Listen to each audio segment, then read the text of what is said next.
T'as déjà entendu dire seul Dieu peut me juger? Mais si Dieu peut nous juger, est-ce qu'on peut le juger lui? Est-ce qu'on peut demander des comptes à Dieu? Eh bien, un homme a essayé et pour de vrai. En 2007 aux États-Unis, un sénateur du Nebraska, Ernie Chambers, a poursuivi Dieu en justice. Officiellement, il a rempli une vraie plainte, enregistrée au tribunal. Il accuse Dieu de catastrophes naturelles, de guerre, de famine, de génocide et de destruction massive. En gros, il dit que Dieu doit répondre de ses actes. Et ce n'est pas une blague. Chambers était avocat, militant, hyper respecté. Il savait ce qu'il faisait. Il voulait dénoncer un truc simple, qu'on autorise des procès absurdes quand ça arrange les puissants. Mais que certains sont intouchables, même quand ils sont responsables de tout. Et là où c'est génial, c'est qu'il a utilisé les propres arguments des croyants. Il a dit, Dieu est omniscient et omniprésent.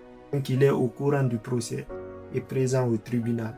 Pas mal, non? Il a retourné la foi contre le droit. Et tu sais pourquoi le juge a rejeté l'affaire? Pas parce que c'était ridicule, pas parce que c'était contre la religion. Non, parce qu'on ne pouvait pas trouver une adresse postale pour assigner Dieu. C'est ce qui a bloqué, pas la logique, pas la morale, pas la poste. Et le message est clair. On peut poursuivre n'importe qui, sauf ceux qu'on a placés au-dessus de tout. Mais non, Dieu a des responsabilités envers nous. Si tu dis qu'il a tout créé, qu'il voit tout, qu'il peut tout, alors il doit aussi assumer ce qui se passe ici, non?